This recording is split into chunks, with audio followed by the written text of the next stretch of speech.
Good morning. Welcome to What Now? Where the heck do we go from here? Practical insights and strategies you won't hear anywhere else to help your business thrive over the next 12 months. I hope you're all keeping well. I hope you haven't gone too mad during these very strange times that we all find ourselves in at the moment. Let's get going. To start things off, who the heck are you? Well, my name is Bruce Hazelton, and for pretty much all of my working life, which is 30 plus years now, I have worked in some capacity either in sales or marketing, with the exception of two very small breaks where I went and did something else. I set up my own businesses I set up my first business in 2004 after being made redundant, which was, on reflection, the best thing that happened to me, although at the time it was a very scary thing, and I'm sure a lot of you can relate to that. Over the years since 2004, I have been a director of 6 businesses. I am still a director of 3 of those businesses, and those were concurrent. They weren't one after the other. I am also chairman of a charity which I set up. During this time, I have invested thousands of pounds of my own money in my education, my marketing education. And that has taken me to exotic, far-flung reaches of the globe, including Las Vegas and Birmingham. I joined the Entrepreneur Circle about 10 years ago, not long after it started. And for those of you who don't know, the Entrepreneur Circle is the largest UK organisation dedicated to helping businesses grow. And earlier this year, I took the training and sat the exam, and I am now a certified Entrepreneur Circle coach. So that's me. Let's just take a quick look at the agenda. It's a very simple agenda today. I'd like to keep things simple. So we are going to talk about free money. We're going to talk about free marketing. And I always see on these things that the agenda comes in threes. And the only other thing I could think of was Free Willy, but we won't be, sorry, we won't be covering that off today, just the first 2 items. We will have a Q&A. If you have any questions, anything pops into your head as I'm rambling, do please pop them in the comment section below, and I will get to those at the end. So before we get going, the government, our beloved PM, Mr. Johnson, threw us a massive curveball on Sunday evening for us employers, and gave us about 15 hours notice, it seemed at the time, to get our employees back at work. And they then sort of reversed that a little bit by saying, oh, no, don't need to start till Wednesday. Great, 48 hours. Why is the government encouraging employees to go back to work? Well, I did see somewhere that the estimated lockdown bill is at about £300 billion. That's a lot of pounds. And that's a big old hole in the economy. And I see people on social media saying, well, you know, lives matter more than the economy, but there's only so far the economy will stretch. And those lives are dependent upon that economy. And it's a difficult decision, it's a tough decision. But at some point you have to make the decision to start easing things, allowing people to get back to work. As business owners, we have the responsibility. The PM made that very clear in the language, that the responsibility for our employers falls to us, and the responsibility for our own welfare falls to us as individuals. So I have posted below a link to the government guidelines. Would like to spend a little more time on this, but I felt it was a bit off topic, and also it's a massive subject. But the link is below. And I do strongly suggest that you have a look at those guidelines that the government has drawn up, and ensure that you are following them, and that you are looking after not just your staff, but your customers and yourself. So, free money. Excuse me, I have a cup of tea.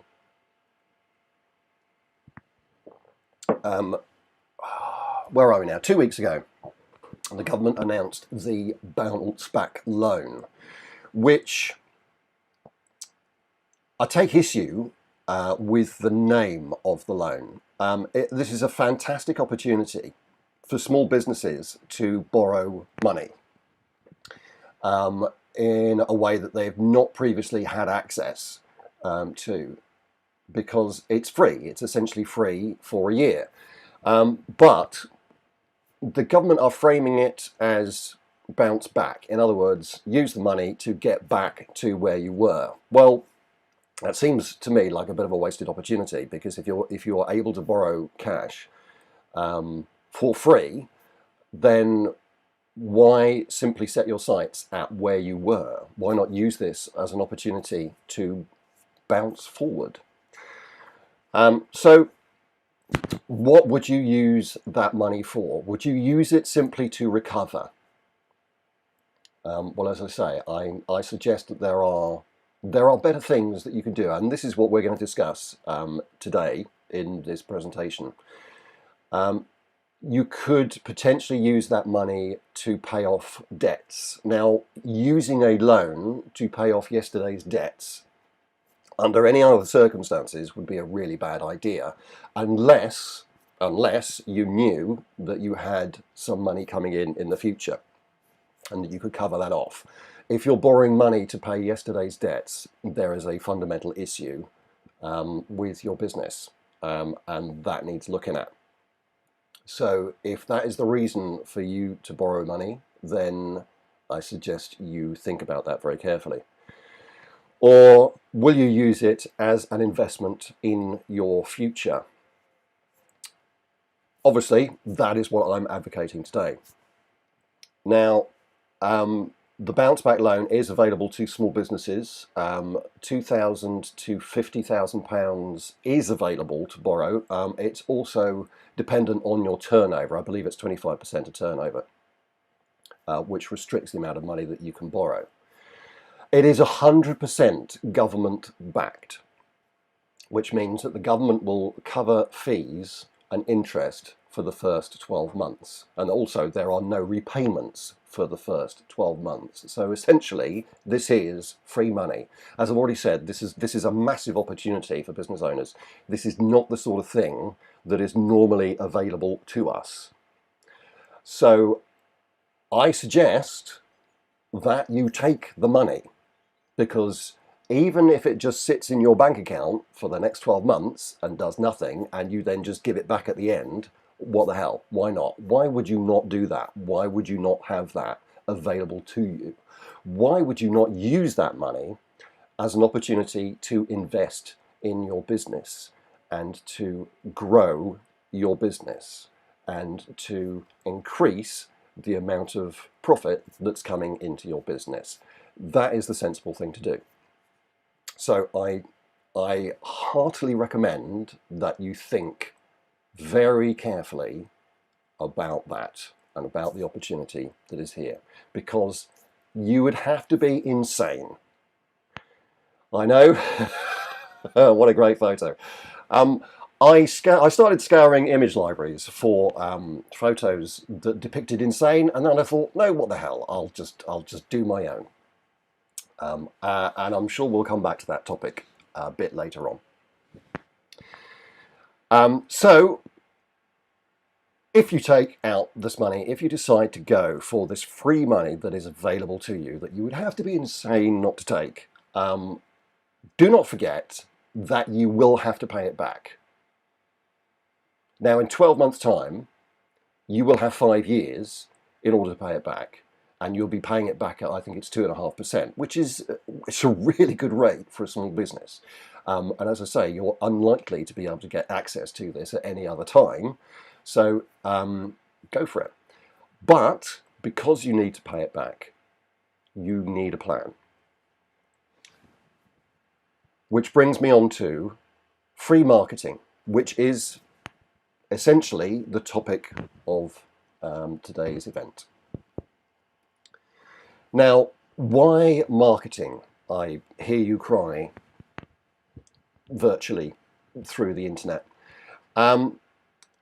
That doesn't really matter where you're at as a business. I understand that depending on the type of business and your customer base, that you're going to be in a different place from other people.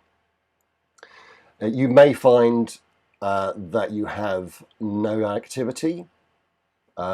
May find that you have no activity. Of course, you know that you have no activity. That's not a thing that you're going to wake up and discover one morning. This is where we've been for some weeks now, and the leisure industry, I know, has been massively hit. I have a lot of friends in the events industry who are, just have nothing at the moment, and it's a really scary time. And if that's you, my heart goes out to you. Some of you will have reduced activity. You'll still be ticking over.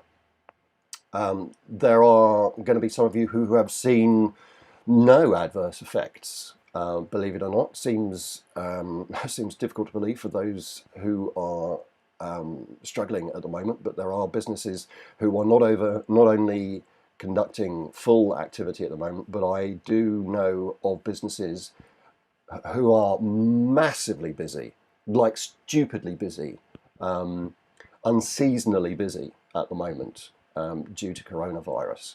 And I'm sure to some people that seems incredible at the moment, but it is true. I have seen it. And there are others of you who will have pivoted activity. In other words, you're doing something that is probably aligned to what you normally do, but not part of the normal scope of your business. And you've done that in order to continue through this really, really strange time that we all find ourselves in. But it doesn't matter which of those you are. Everyone has one thing in common, and that is that you want to do the best you can over the next 12 months. And the best is going to mean different things to different people. To some people, the best means just surviving. And to others, the best means growing and really maxing what their business can do. But in order to do these things, you all require turnover.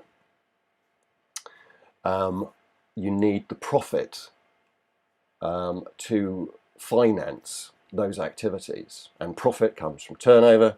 Turnover comes from customers, and customers come from marketing.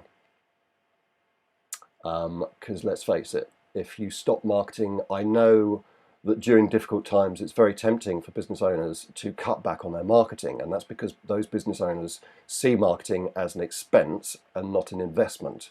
And that's because it can only be because they don't have a direct correlation between the marketing activity and the money that produces. And it's very important that you understand that as a business owner, but I'm not going to dwell on that now because that is coming up later. That's something for you to look forward to.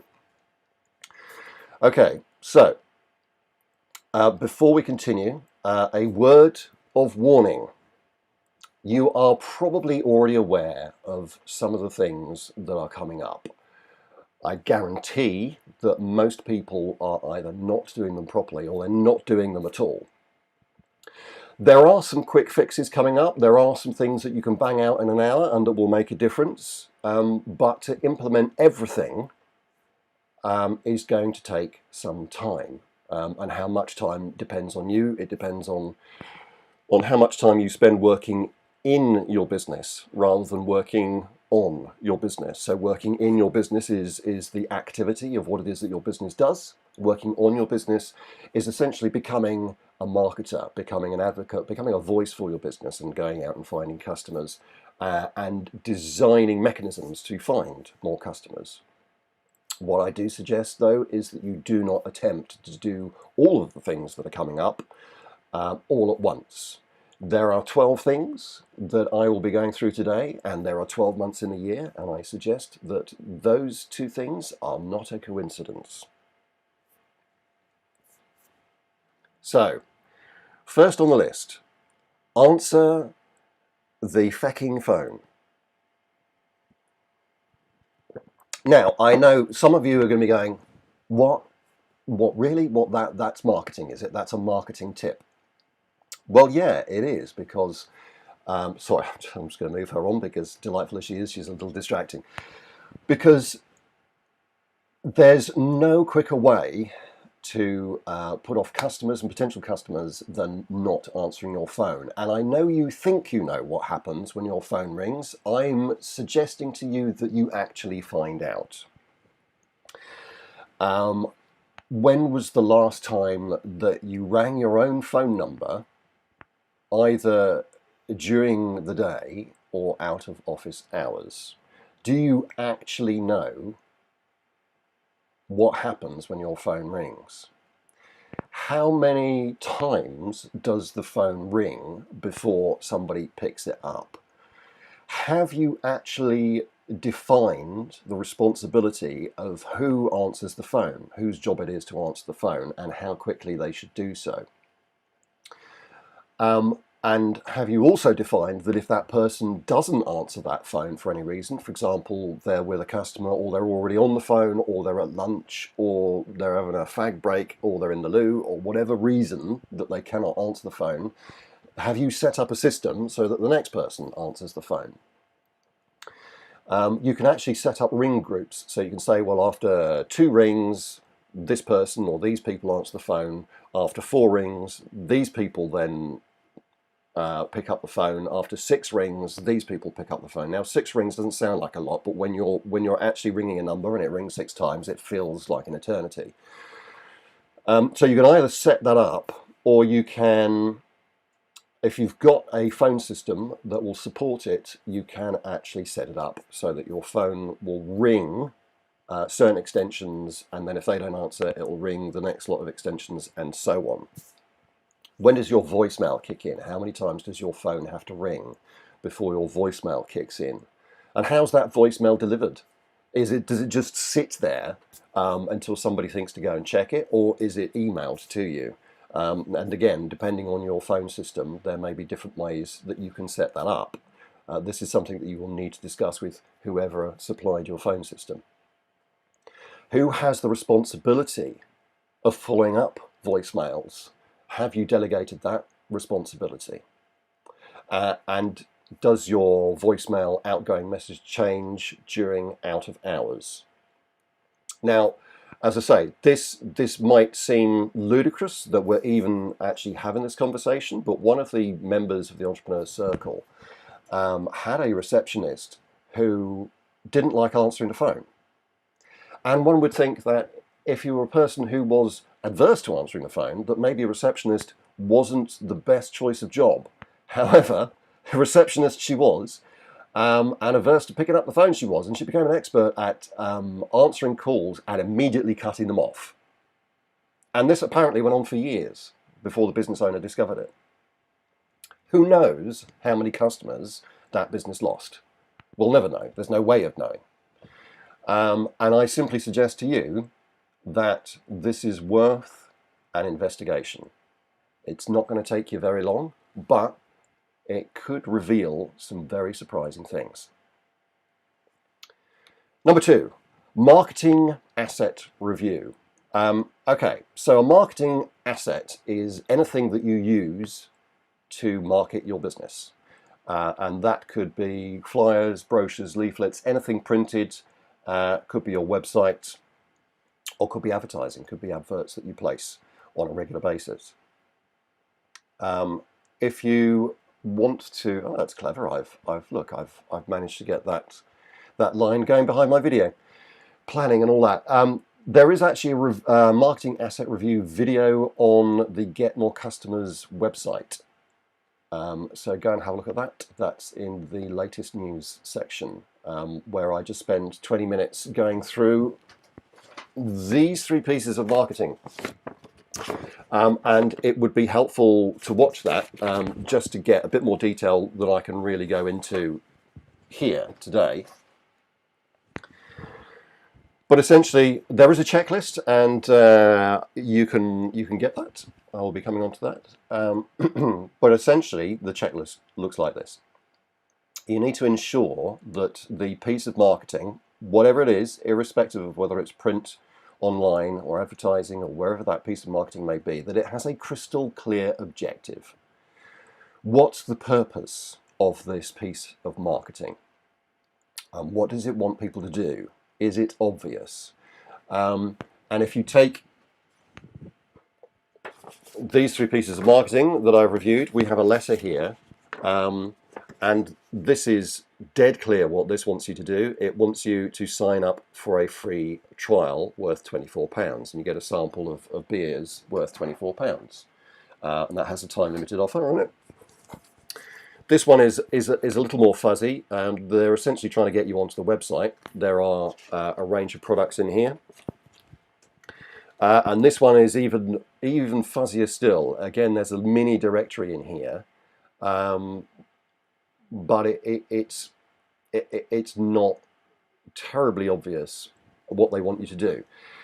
So basically, a crystal clear objective. That piece of marketing should be trying to get people, preferably, to do one thing. You may give them more than one mechanism in order to do that thing, but essentially, for most people, a piece of marketing, the objective is going to be to start a conversation.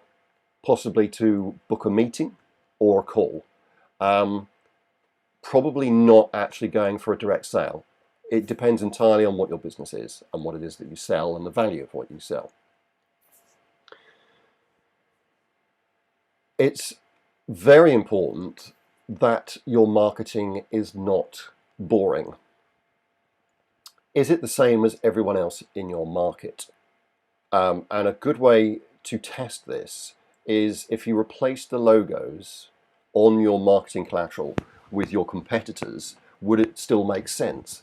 And if the answer to that is yes, then there's something going wrong, because it's not different enough, it's not special enough, you're not making a difference, you're not marking yourself out as different from the competition. And this plays into niche, and I'll have a word on that later. Is the language normal, not corporate or uppity? There is this tendency when doing business communication to use this kind of corporate speak. And it's designed, I guess, to show that you are competent and businesslike, but actually what it is just boring. And it stems from a very formal time, and it hasn't really changed very much. And it's not how people speak, and it's not what people want to read, and it's not how people want to be spoken to. It's dull and it's tedious to read corporate speak, and I have to say, the worst culprits, some of the worst culprits I've seen are actually marketing companies. And I guess this is because they're trying to appeal to larger corporates to get them as customers, but they're using this corporate speak that is just a massive turn-off. And very often I look at it and I read it and think, I don't actually know what they're saying. I don't know what they're trying to communicate with these words that they've strung together, which sound very corporate-y and very, formal and businessy, but I'm not sure what they actually mean very much. Are the images interesting and creative and not the same old cliched stock pics? Well, going back to my insane photograph earlier, as I said, I started trawling image libraries, and I thought, well, no, to do something that's more personal. There's something about stock imagery that people can spot a mile off, and it's not very interesting. And if your photographs are yours and of you, and have an honesty about them, a transparency about them, and a realness and an essence of you about them. That says a lot more than just slapping up a stock image that says nothing about you, other than the fact that you've got membership to a stock image library. Will they remember anything about it 10 minutes after they've stopped reading stroke visiting? People are busy. I'm going to tell this story now, although it's also pertinent to something that I'm going to talk about later. I can remember being in my office, and I think I saw an ad on probably Facebook, and I thought, oh, that's interesting. And I went and had a look at it, and I thought, yeah, I want that. And then something happened. Somebody came up to my desk, or the phone rang, or maybe my email pinged. I can't remember what it was, but I got distracted. And then a couple of hours later, I had this, oh, there's something I wanted to do. And do you know what? I knew that I'd been to this website, and I knew that it was something that I was interested in, but not only could I not remember what the website was, I couldn't even remember what the product or service was. And to this day, I have no idea what it was. But people get distracted. Things come along, and they will put down your piece of marketing, or they will move on, they will go somewhere else on the internet. 10 minutes later, if you ask that person about that piece of marketing, would they remember anything about it? And if the answer is no, then you're doing yourself a disservice.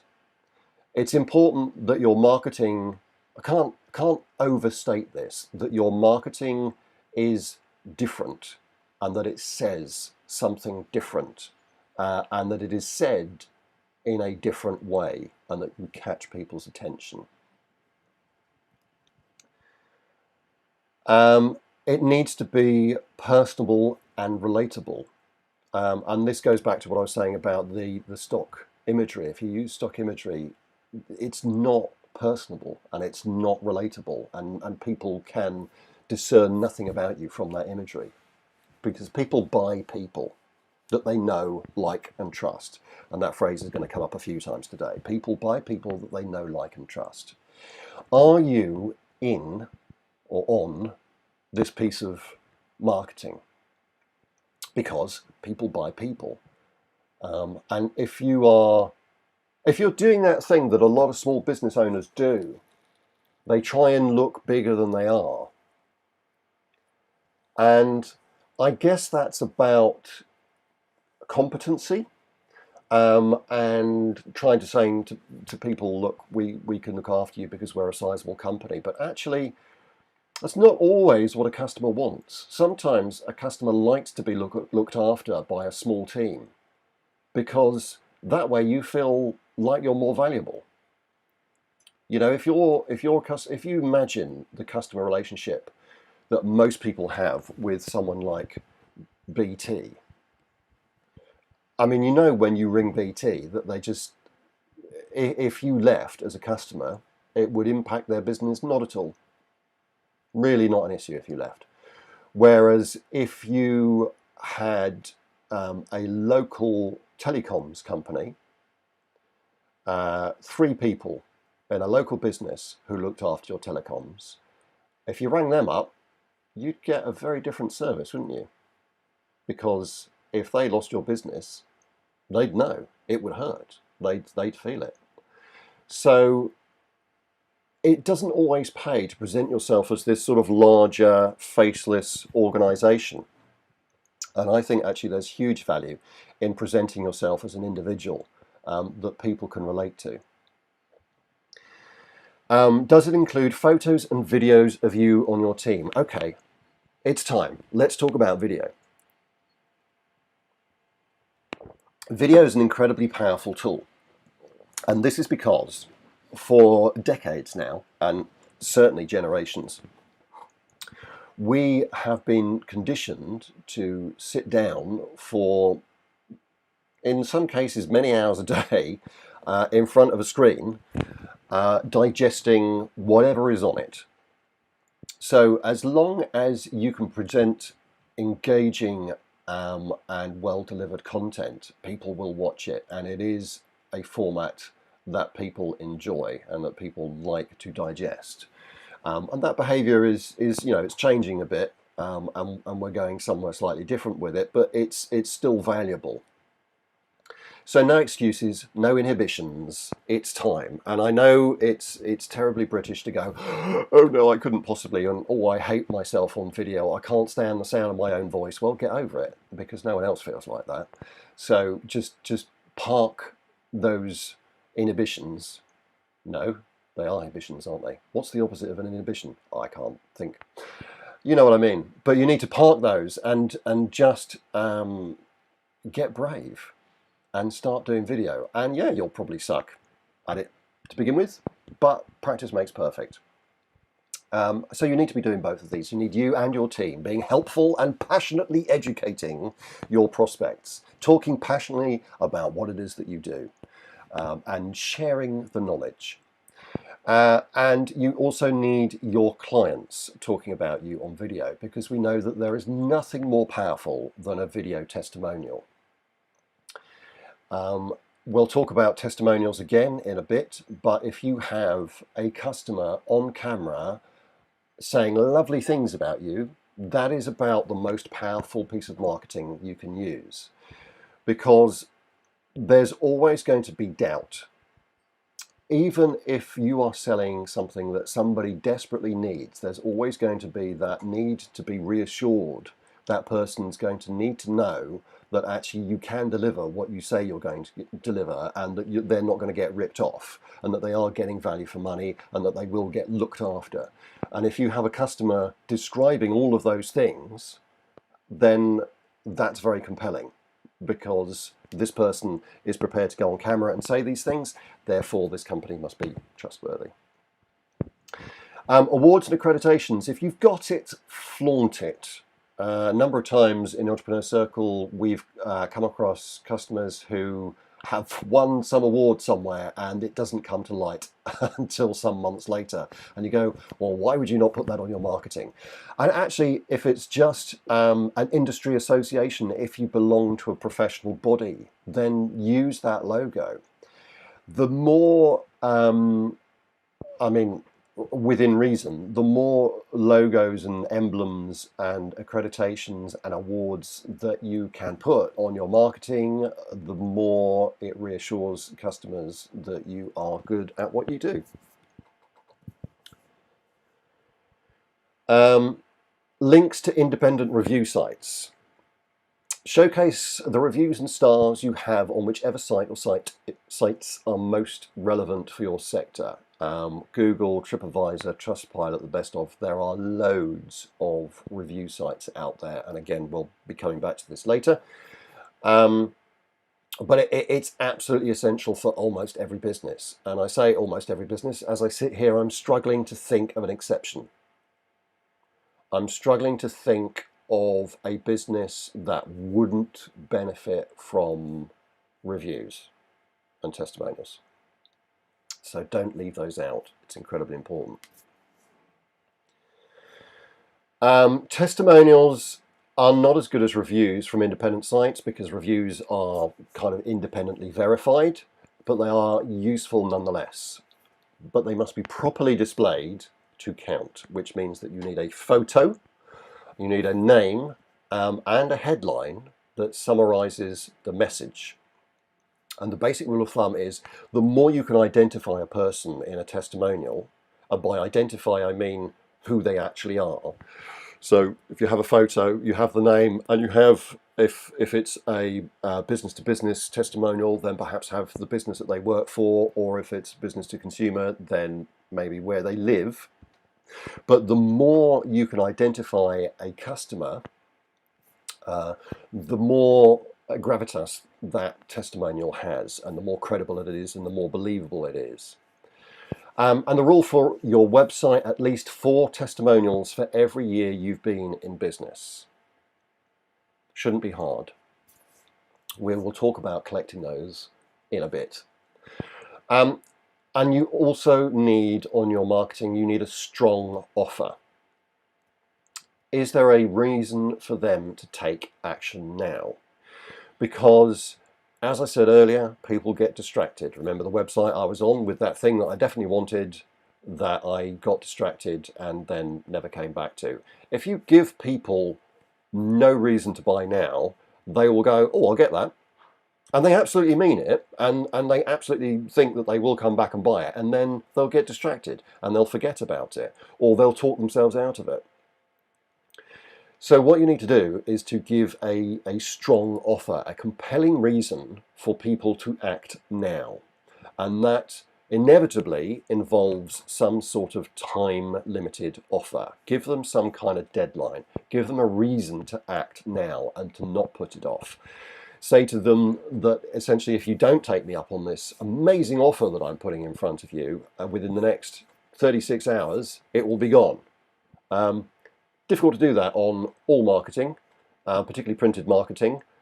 Doesn't need to be that short, but ultimately, if you don't give people a reason to act now, they probably won't. Multiple clear calls to action, at least 4, probably more. So we have a piece of marketing and we know what we want people to do. And that is probably to get in touch by some means, for some purpose. So you need to make it really crystal clear to those people how to get in touch. And you can split that. So you can give the option for them to contact you in a number of different ways. I wouldn't make it too many different ways, but by email or by phone, for example, or by visiting a website. Those are kind of the usual options. Because different people will prefer to do different things.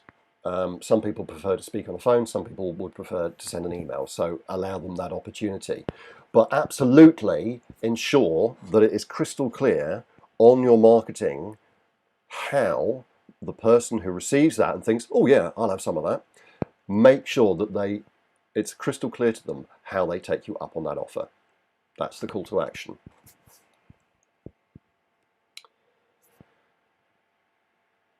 As I said, there is a checklist.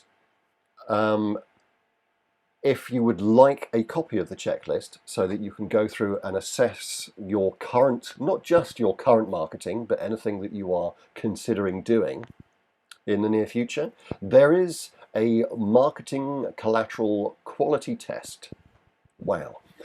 And if you'd like a copy of that, that's a PDF that I can send to you. All you need to do is just send me an email at bruce@get.more.customers.coach, and I will ping that back to you as an email. Number 3, Google My Business. Excuse me. Google My Business, for those of you who don't know, if you go and search for something on Google, and the example on the screen here is one that I did for plumbing, then you'll probably at the top of the page get the paid adverts, and then below that you'll get this little panel where you'll get the map and you'll get the little markers on the map, and they relate to the businesses that are listed underneath. And most often there are going to be more than 3 businesses in any local area, and so they will rotate. It won't always be the same 3 businesses. Now, looking at this map, you may be able to see that it says Warrington. And I would just like to assure you that I'm not in Warrington, but for some reason, Google thinks that I am. I'm not, I'm in Woking. So the screenshot I have is of 3 plumbers in Warrington. Now, interesting to see that of those 3 plumbers, only one of the listings has reviews, and that's the one with the 4.3 stars next to it at the bottom. So although they're at the bottom, I would probably be inclined to ring them first. So I would like to congratulate M&C Plumbing and J&M Plumbing and Heating. There's far too many ands in that business name, for having some reviews on their Google My Business listing. So, this is free. You might as well have it. I'm director of a company that sells UK-wide. It's not a local business. There's no showroom. It's all delivered but we still have a Google My Business listing because there is value in that Google My Business listing, which I will explain shortly. So if your business already appears in Google My Business, you can claim it. Google, as it becomes aware of businesses, may automatically add them to Google My Business. So you may find that your business is already on Google My Business magically. So if you search for yourself and you come up on Google My Business, you can, if you then click on that listing, there will be a link there to say claim this business, and if you click on that, it will then take you through the process of claiming that business for yourself. Or if you don't come up, you can search, actually type into Google My Business, and there will be in the first, I think it's a subsection of the first result, there is a sign up link there, and if you follow that, you'll be able to set up Google My Business for your business. So once you get access to Google My Business, you'll see a panel like this one appear. And again, there is a checklist for this, which we'll come to in a minute. But essentially, you want to fill out as much as you possibly can on the Info tab. The more information that you can put on there, the better. The more complete your Google My Business listing, the better. Because the more complete your Google My Business listing, then Google will like that and will promote you above the others. You can add posts to your Google My Business listing, which I suggest is a very good idea. You can add your website. You can also set up messaging. Google has now got this service, which I don't think a lot of people know about, where people can message the business via Google My Business, as long as that business has that messaging set up. And I suspect it's one of those things that the more people set it up and the more it is available, the more people will know about it and the more it will get used. And certainly I would advocate that you do that. And in order to do that, you need to download an app so that you get instant notifications when somebody sends you a message, so that you can be nice and responsive.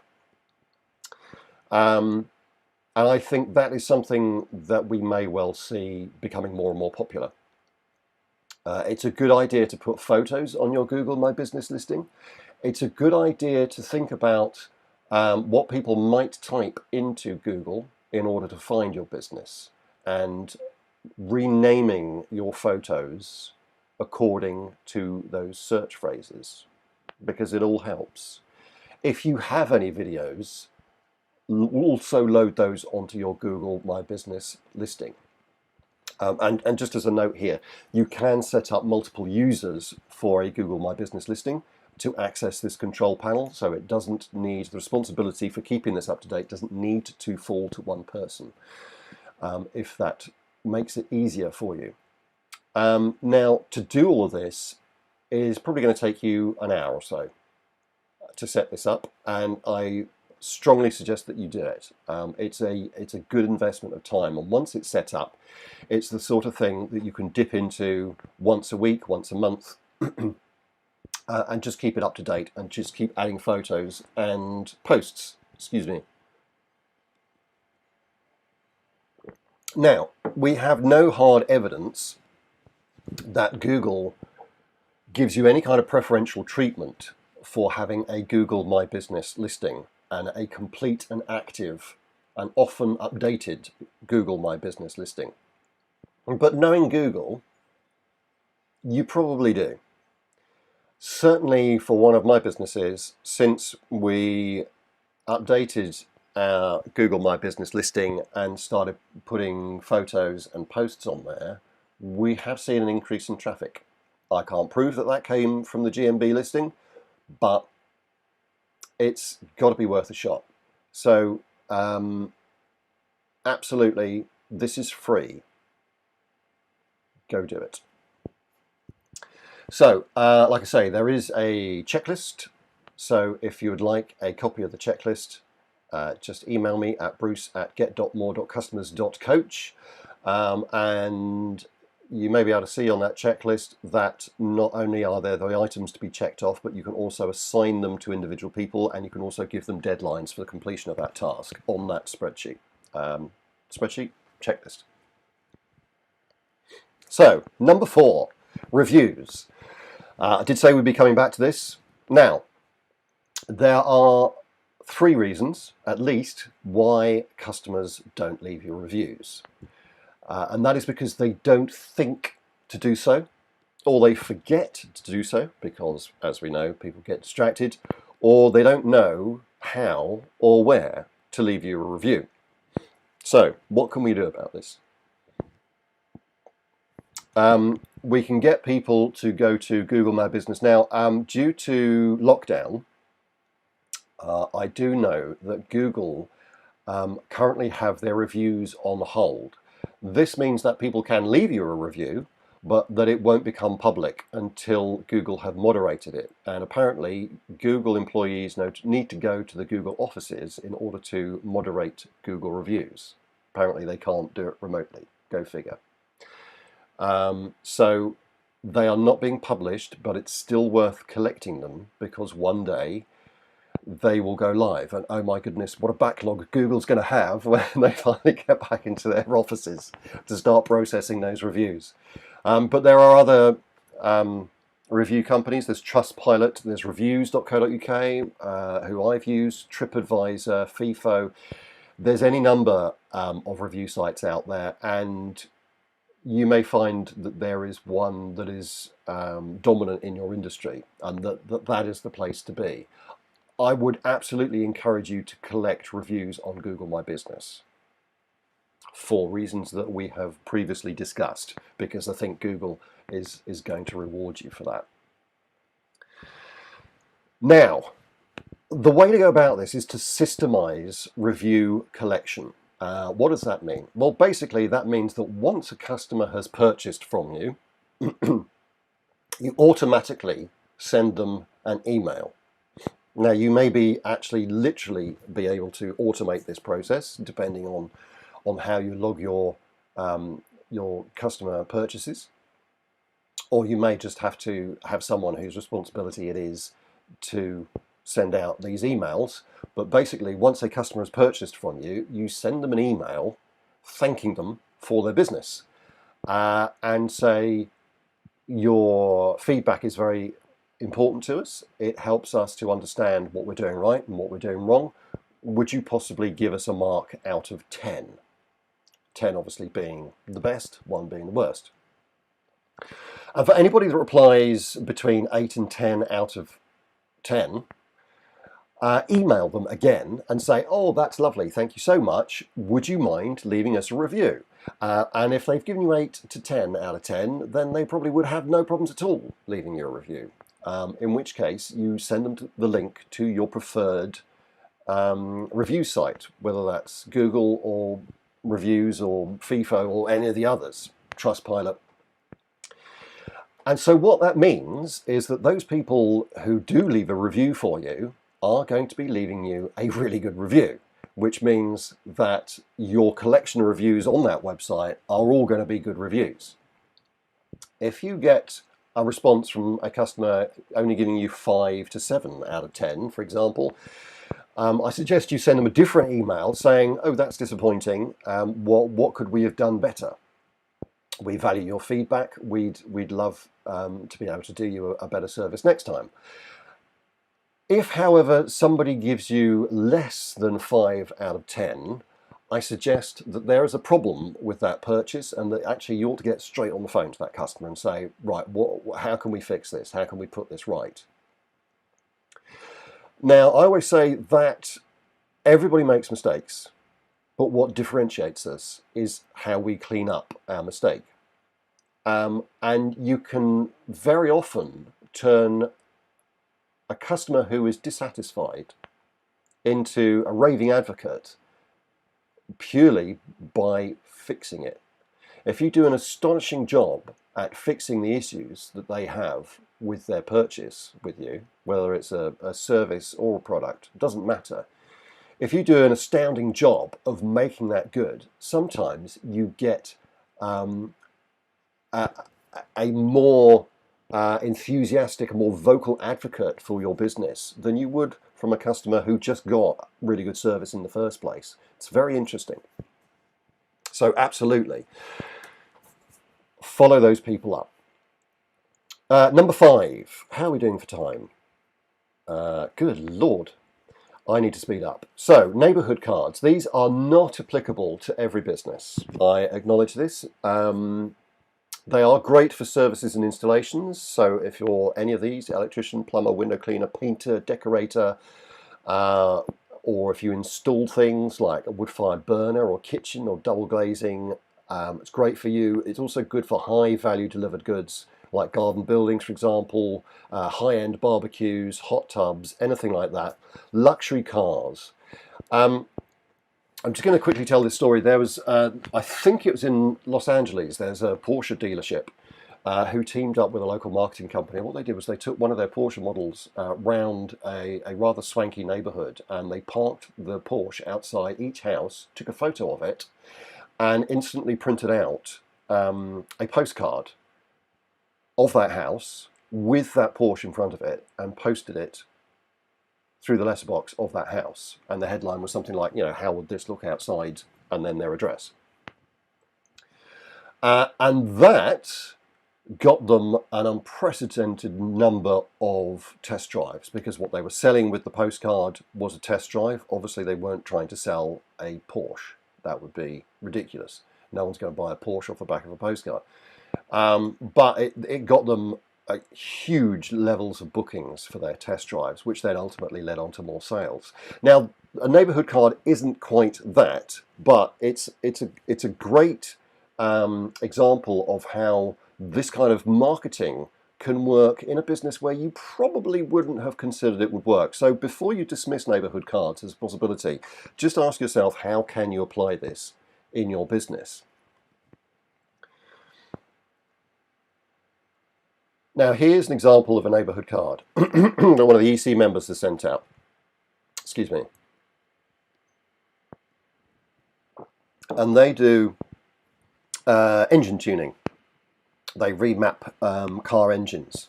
And it's a very clever piece of marketing, because it says, you may notice your neighbour smiling a lot more. And it's all about, it's clever because they're talking about the feeling that the customer gets from having their engine remapped.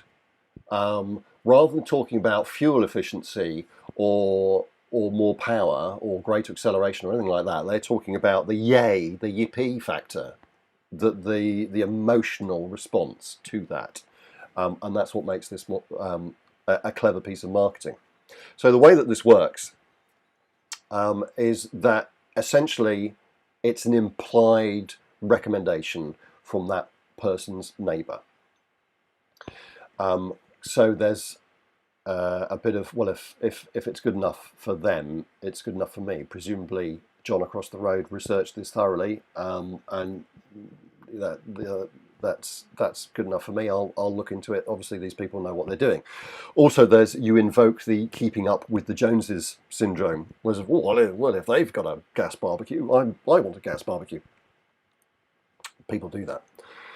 Not everybody, but people do that. So here's how it works. If the house here with a white dot on it is where you have delivered your service or product, you would go and deliver 5 cards to the houses on the left, 5 houses on the right, and then you do the houses opposite.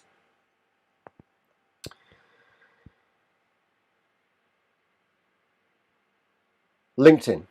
Now, this is worthy of a webinar in its own right, and it is essential for business-to-business users, and it's recommended for business-to-consumer, because some people live on LinkedIn, and whilst it might not be a business service that you're offering, they will look you up anyway. So there's a 3-step process here. You don't have to do all 3 processes, but before we get into that, cost alert. To do this most efficiently, the best way to do this is to have premium LinkedIn, and that is a monthly cost, and I think it's 50 quid a month, which is not an insubstantial amount of money. depending on the size of your business. You can get it free for a month, so you can actually just try it out and see whether this works for you. You can do this without the premium membership. It is possible, so don't dismiss it yet. And the three-step process is to optimize your profile, engage with other people on LinkedIn, and then convert them. So we'll have a look at each of those steps. So the profile optimization involves optimizing your tagline, your about, and your photo. So the tagline is a bit of text that appears just about everywhere you appear on LinkedIn. It appears in the news feed. When you post something, it appears on your messages. When you message people, it appears when you go into who viewed my profile. When people look at your profile, it appears on recommended connections. It appears everywhere on LinkedIn. So it's really important to get your tagline optimized. So how does one optimize one's tagline, I hear you ask? It's not your job description. No one cares. Sorry. It's, well, except people trying to sell to you, they may care. But essentially, your tagline is your niche. You do have a niche, right? And a niche can very easily be expressed through this phrase: I help X do Y through Z. So I help X. X is the people that you help. Do Y, what you help them achieve, through Z, and that's what you do. So I would say something like, I help Surrey business owners nail the rhythmic acquisition of customers by improving their marketing. Nice and simple. So just a word on niche from someone who's spent the last 20 years in sales and marketing. This is a massive deal, actually. The number of customers that I talk to about their business, and I ask them what their niche is, or their differentiator. They can be the same thing, and they're both as important as one another. When I ask customers what their niche is, when I ask business owners what their niche is, many of them do not know the answer to that question, and they flounder around, and more often than not, they come up with, oh, we really care about our customers. And I'm sorry, that is lovely, but that's as a customer, that's kind of my minimum expectation. You know, I would expect that as a person in this line of business, that you would care about me as a customer. So that's not a niche. It's not a point of difference. It's not something that differentiates you from your competition. And really what this boils down to is that if you, as the business owner, as the person who is ultimately responsible for getting new customers, if you don't know what it is that differentiates you from your competition, then how the hell do your customers, how the hell do your potential customers, the people who you are trying to persuade to buy from you, how do they know? How do they know why they should use you over and above one of your competitors? So this is something that you really need to think about. And this goes through everything that we're talking about today. In your about text, this tends to, in most LinkedIn profiles, tends to read as a CV or a biography. And that is wrong. It's not terribly interesting for other people. I'm sorry.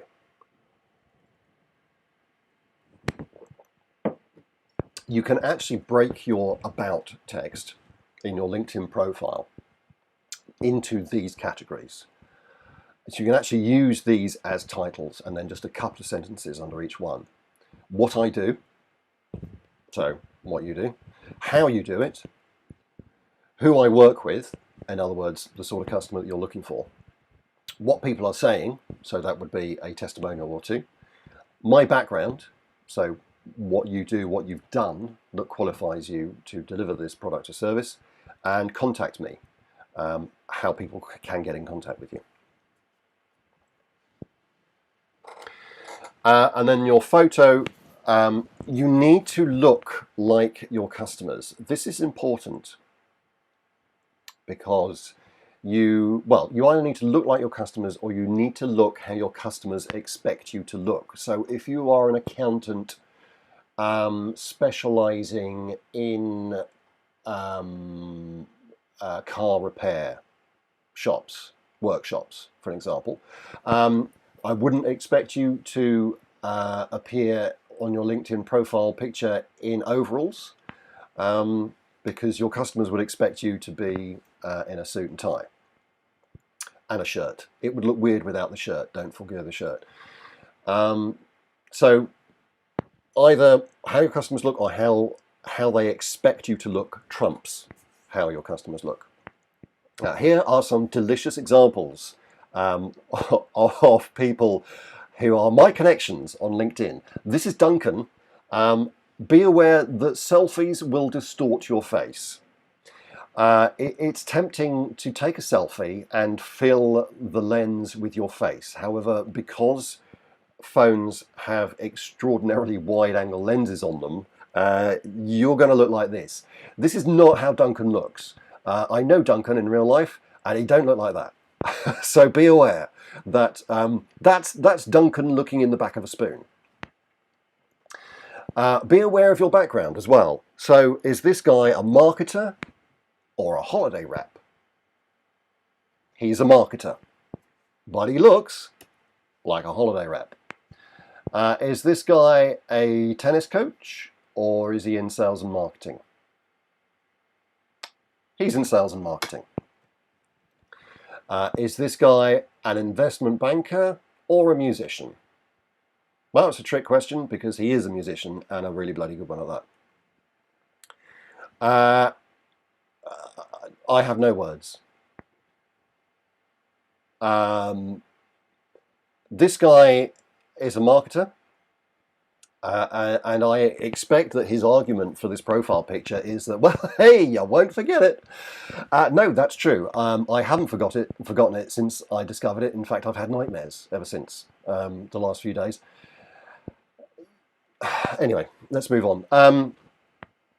Just get a professional headshot done because it will cost you like 50 quid. There will be a photographer in your town who will do you a professional headshot for like 50 quid. And if you can't find one, send me an email because I know a fantastic photographer. Okay, so that is profile optimization. So that's basically just looking professional and presenting yourself as best as you possibly can on LinkedIn so that should people find you or should people look you up, that you are presenting yourself in the best light. And you could stop there. Or you could take it to the next level and start engaging with people. And basically the way that looks is you connect with people and you message them and you keep in touch. So depending on your business, you will need to connect with quite a number of people on a daily basis, 20 plus, maybe more. It depends on your individual business. It depends how many customers you require and your average sale value, that sort of thing. And I suggest what you do is you start slowly and ramp it up. You can use LinkedIn Sales Navigator, and say this is part of the premium package. And if you want a 15-minute link to a video on how to use LinkedIn Sales Navigator properly by someone who knows LinkedIn inside and out, and that's not me, again, email me at bruce@get.more.customers.coach and I will email you the link to that video. You can use the simple search. You don't have to pay for the premium LinkedIn. It is possible. So if you're looking for business owners in Woking, for example, you could look for Director Woking. If you want to get in touch with marketers in Woking, you could search Marketing Woking, for example. So you can use the simple search. It's not as powerful, but it is possible. So what you need to do then is to send them an introductory message. You need to keep it real. Imagine that you're sat in Starbucks and you've banged out a message in 2 minutes over coffee and just hit send. Anything that is too polished will be ignored. What this needs to do is it needs to look like a one-to-one communication. It needs to feel to that person like you've actually sent them an individual message. It's a one-on-one communication. You, as an individual, are messaging them as an individual. Don't put any hyperlinks in there because that will instantly go, "Hi, I'm trying to sell to you." And just before you send it, just reread it from the perspective of the person that you're sending it to and think, how would I feel if I received this message? So avoid anything salesy. Then once they've accepted your connection, you need to keep the communication going. Just drip feed them with useful information, links, articles. They don't have to be written by you. And you can ask them questions, engage them, solicit a response, and build a relationship. You are not trying to hump them on the first date. You are trying to build a relationship.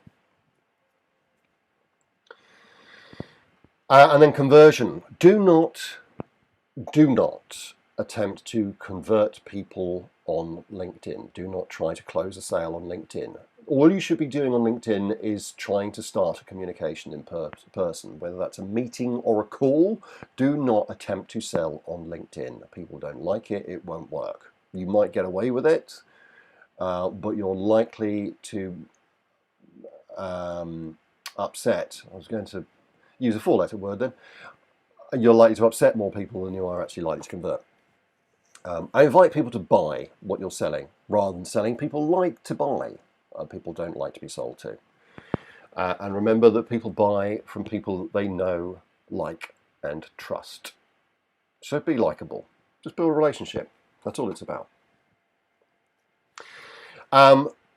This is, as I say, a very involved subject, and it is worthy of a webinar in its own right. However, if you email me at that same old email address, bruce@get.more.customers.coach, there is a 28-page guide that I can send you as a PDF that explains all of this in much more detail.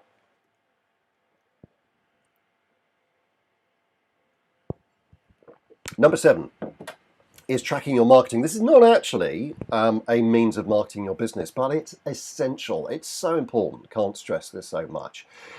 How much is a customer worth on average to you? Do you know the answer to that question?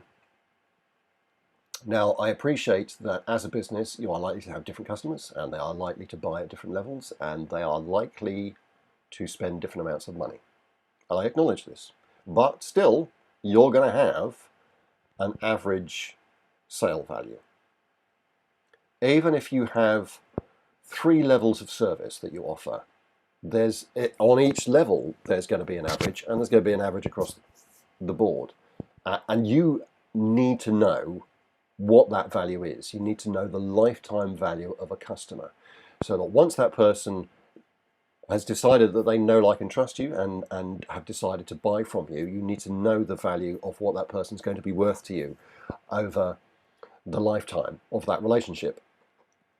This enables you to know how much you would pay for a new customer, because if you knew that the average value of your customer was £5,000 over the lifetime of that relationship, you might be happy to spend a lot more money on actually finding that customer than you would previously. And it liberates you. It enables you to spend more money and to feel comfortable about spending more money to get more customers. And although this is an event that is based around free marketing techniques, do not be fooled into thinking that free marketing, or spending as little as possible on acquiring a customer, is a goal, because it's not necessarily. And in many businesses, we find that the quality of the customers improves the more you spend in order to acquire that customer. And that cheap customers are that. They're cheap, and you don't get as much value out of them. And we also know that people who spend more money value what they get more. People who spend less value it less. And very often, from my experience, the customers who are the most troublesome and problematic as customers are the ones who spent the least amount of money, because they don't value it. So, do you know how much it currently costs you to get a potential customer? Not an actual customer, but just to get people in that pool from which they will eventually buy. You need to know the cost of that, and you also need to know the cost at the moment, what it costs you to get a customer. Because once you know the answer to those questions, if you knew how much it costs to get a new customer for every piece of marketing you did, I guarantee that would make a significant difference to your marketing activity. And I suggest that a lot of businesses have no marketing activity, but if they did, and they should, I guarantee that knowing the value that you are getting and the cost of each of those customers, you would decide to stop doing some of your marketing because you'd know that it wasn't working. And you'd probably take that money and put it elsewhere and put it into marketing that is demonstrably working. But the thing is, I can pretty much guarantee that a lot of business owners don't know the answer to these questions. And when you think about it, that's remarkable. And when I say remarkable, I probably mean dumb. Because you shouldn't be spending money without knowing what return you're getting on it. And this comes back to what I was talking about earlier, about when times get hard, a lot of business owners decide to cut marketing because they see it as an expense. It's only an expense if you don't know these numbers. If you can't show to yourself how much a customer is worth and know how much it costs you to get that customer, then yeah, they're going to look like an expense. But if you know this information, you're going to understand that it's an investment, and you're going to understand the relationship that it has with your business and with your profit. Now, this marketing tracker, this is an interactive, this is a spreadsheet, this is an Excel spreadsheet. So what you can actually do with this is you can put in each of your marketing pillars, each of the different marketing activities that you conduct on a regular basis. And on an ongoing basis, you can record what piece of marketing achieved what. And it's an invaluable tool. And I strongly recommend that you ping me an email at bruce@get.more.customers.coach, and I will send you back this spreadsheet. Now, you're probably going to need some help with it, and that's absolutely fine. If you have any questions, then just let me know, and I can go through it with you.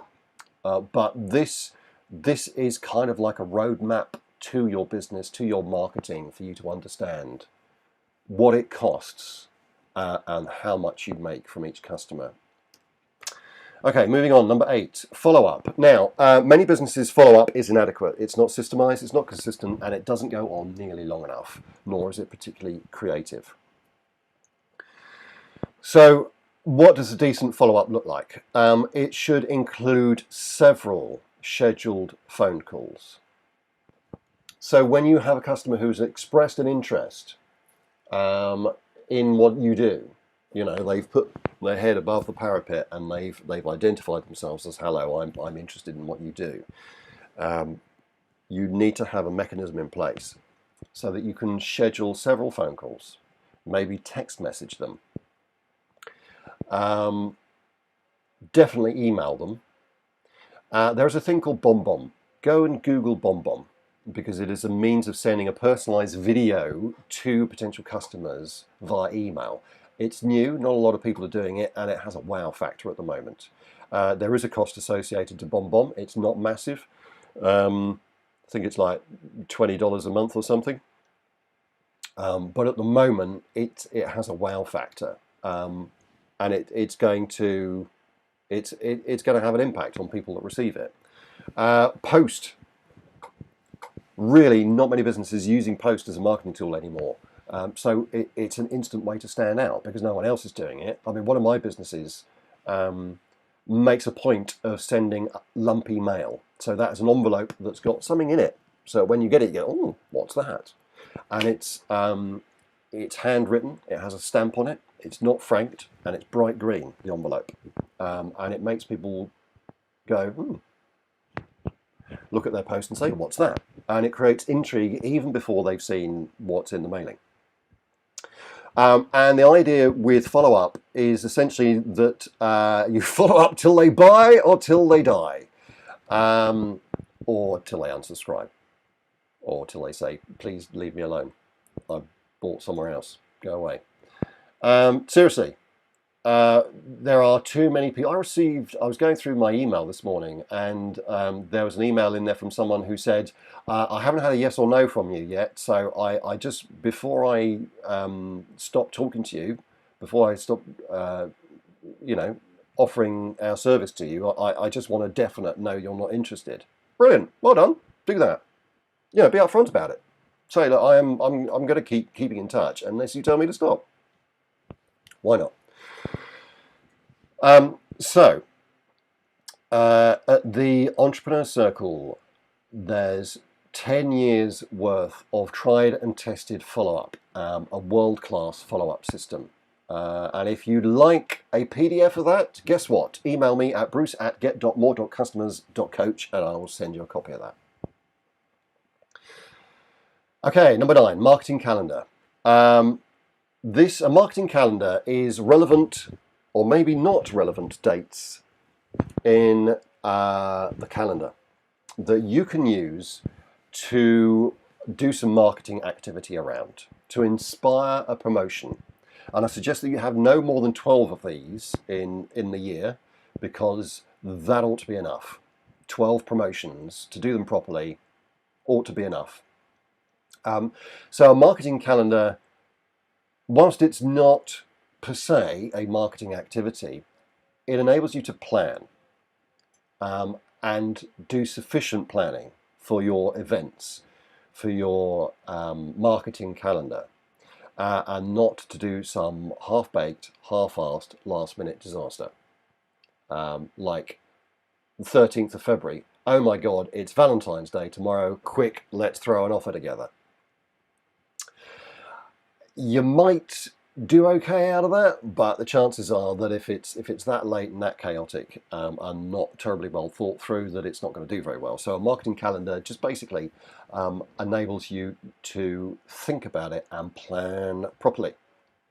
And in the space of about a minute, here are some ideas that I just jotted down roughly in chronological order. Everything from New Year's Day through to New Year's Eve and everything in between. Blue Monday is the third Monday in January, which allegedly psychologists have identified as the most depressing day of the year. That's nonsense. It's not psychologists, it's marketers. Marketers dreamt that up, Blue Monday. But it's a great excuse to do some marketing. National Pizza Day, Valentine's Day, everything through to Bruce's birthday, which is conveniently slap bang in the middle of the year.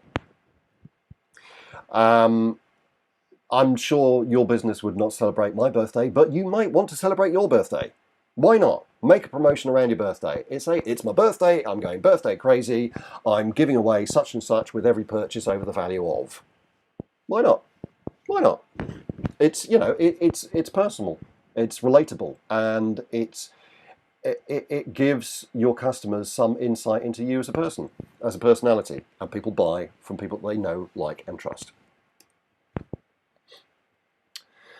Number 10, knowledge center. What is a knowledge center, Bruce? I hear you cry.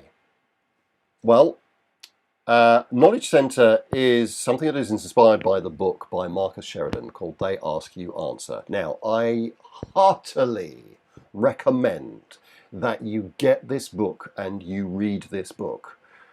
You need to do both of those things. Simply owning it and having it on your bedside table will not improve your business. You actually need to read it as well. You can get this on Kindle for like a couple of quid. Personally, I like a physical copy of a book, because that way I can put post-its in it and make notes and all that sort of thing. They Ask You Answer is essentially around total honesty and transparency with your customers. And I mean total. So you give your customers all of the facts. Now, the reason for this is that Google moved the goalposts while you weren't looking. Again, they've done it to me more times than I care to count in the last however many years it's been since they started. Certainly since I was in business. It's in the olden days, go back before the internet, it was not so easy for a customer to find out everything about what it is that you sell, the product that you sell or the service that you offer. It wasn't so easy. Nowadays, customers can be, and a lot of them are, really well educated on what it is that you provide.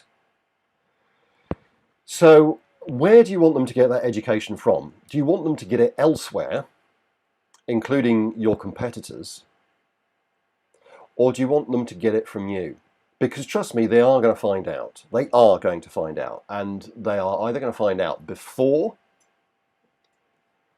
they buy from you or after they buy from you. And I suggest that you want them to know before they buy from you. For example, one of my businesses sells garden buildings.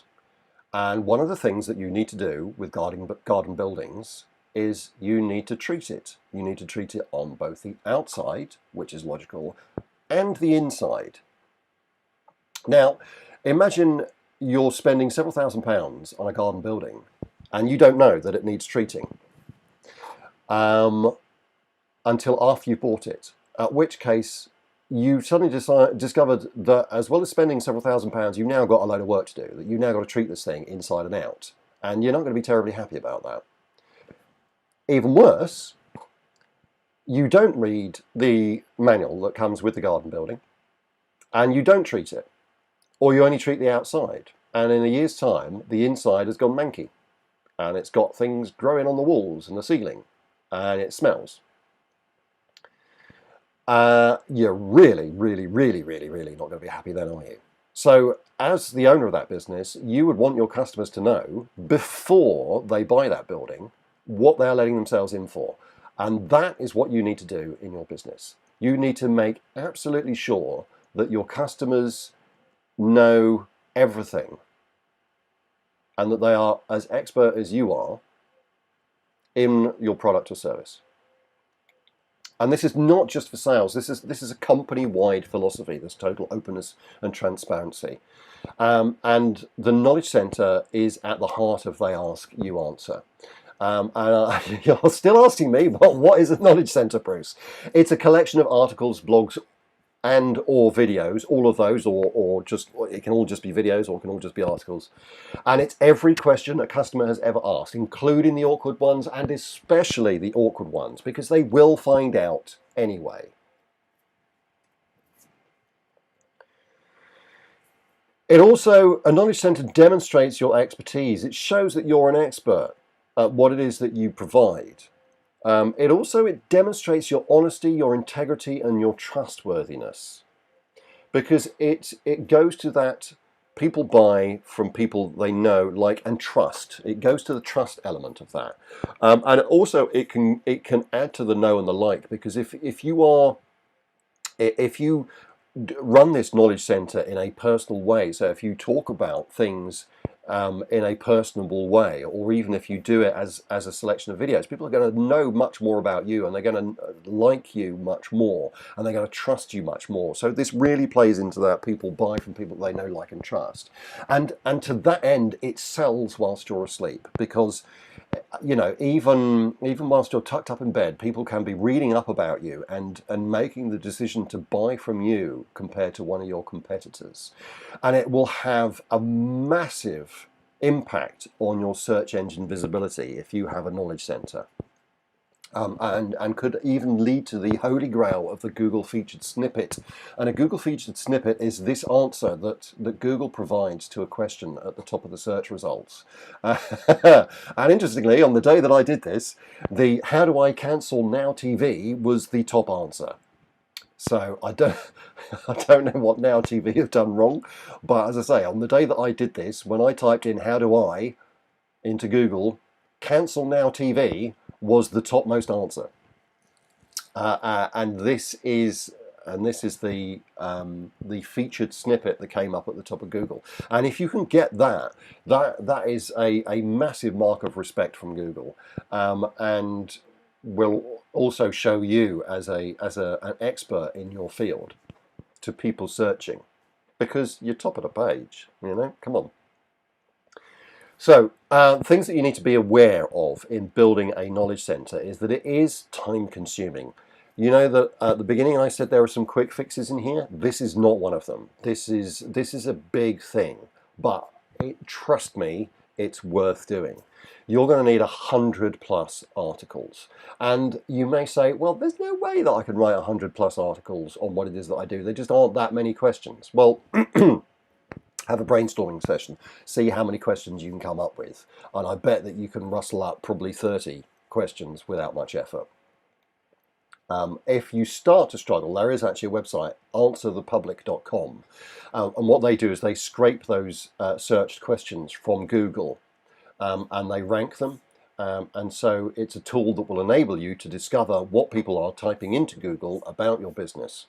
And you can then write articles specifically around those questions. So as I say, there's no instant gratification on this. This is a long-term project, but it will massively, and I mean massively, like stick a naught or two on the end of your analytics for your website, for your number of visitors. It will massively increase traffic to your website and leads eventually.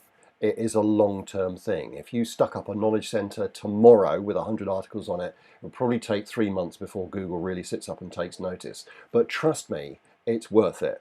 Oh my God. It will establish you as an authority.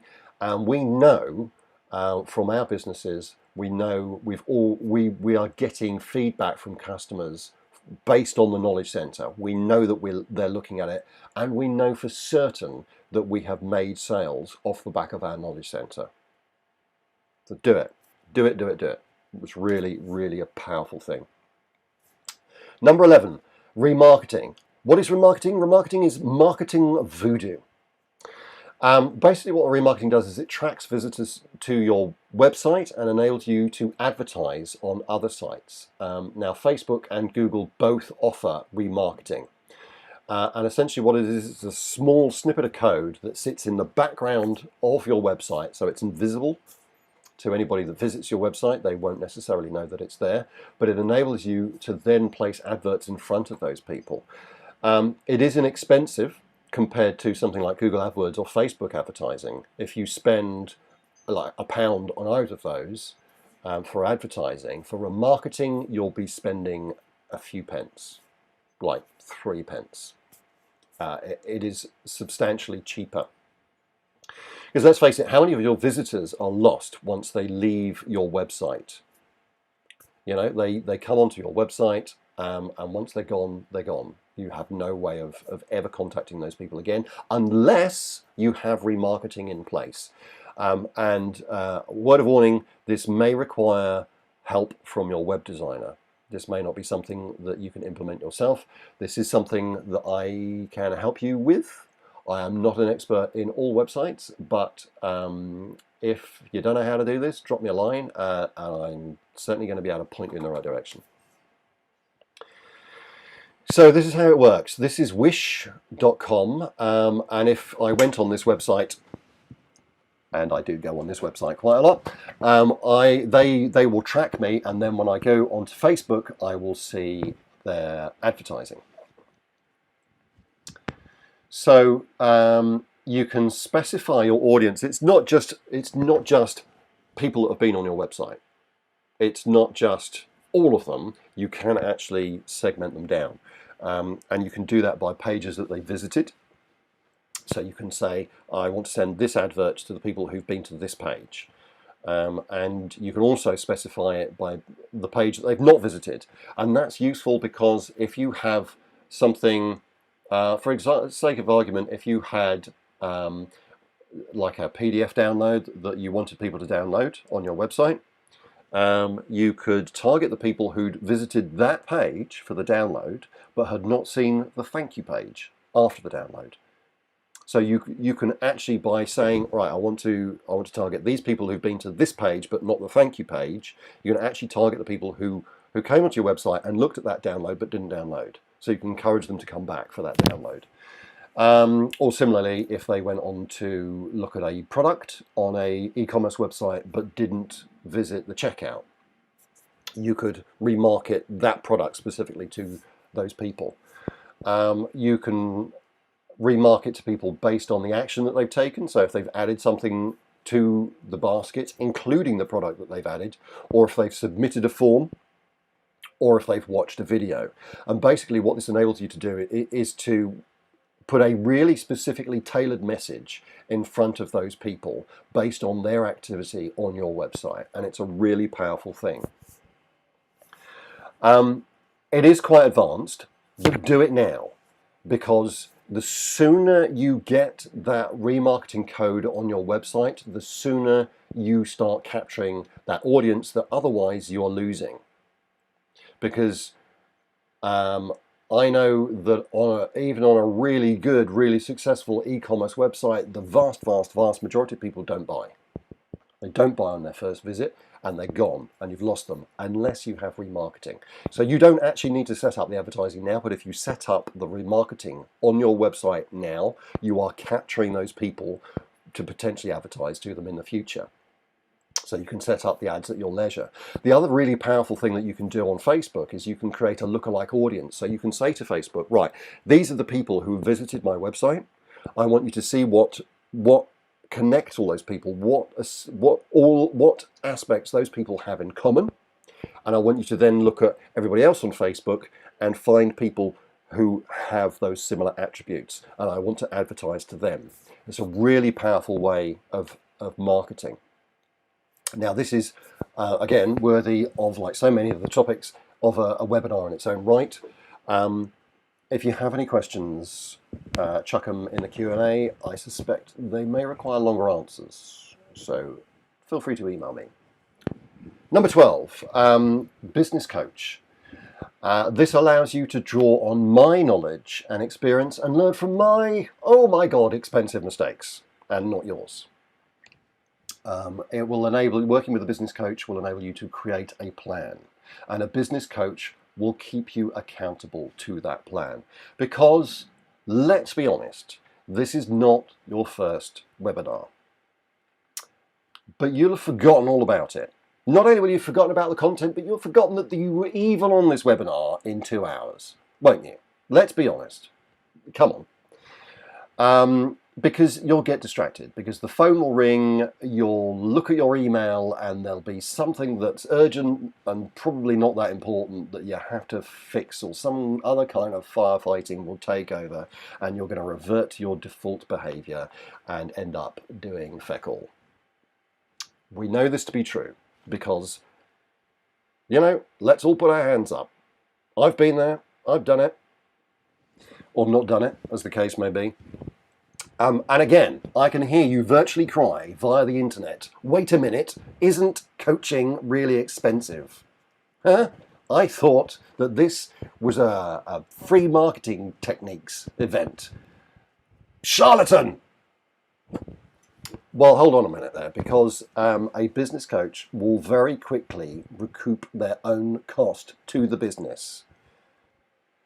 A business coach will look at your business and will find the shortest route to recouping the money that you are spending on that business coach. If you think about it, it makes absolute sense, because then that business coach is then free to you for the rest of that relationship that you have with that business coach. Effectively making themselves free, which is what I just said. So, that is the content. I'm going to head over to the questions, the comments, and see if I have any comments. Okay, either I'm looking at the wrong thing, or there are no comments, which either means you're all asleep now, or I've explained everything so beautifully that you have no questions. Either that or you're a bit shy. That's fine if you'd if you'd rather not display your ignorance by typing a comment below the video. I totally understand. Been there myself. If you have any questions, you can always email me at bruce@get.more.customers.coach.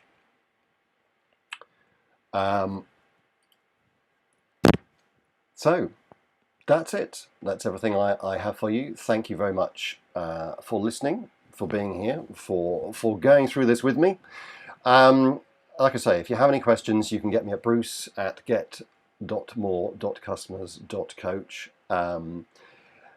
If you want any of the things that I have offered as free assets today, that includes the Marketing Asset Review Checklist, the Google My Business Checklist, or the 28-page LinkedIn guide of how to set up your LinkedIn profile in more detail than I could go into today, or your marketing tracker spreadsheet, that tool that is going to liberate you and make you understand your business so much more, and what customers are worth to you, or if you want that follow-up system, just drop me an email at bruce@getmorecustomers.coach, and I will be happy to furnish you with any of those or answers to any of the questions that you have.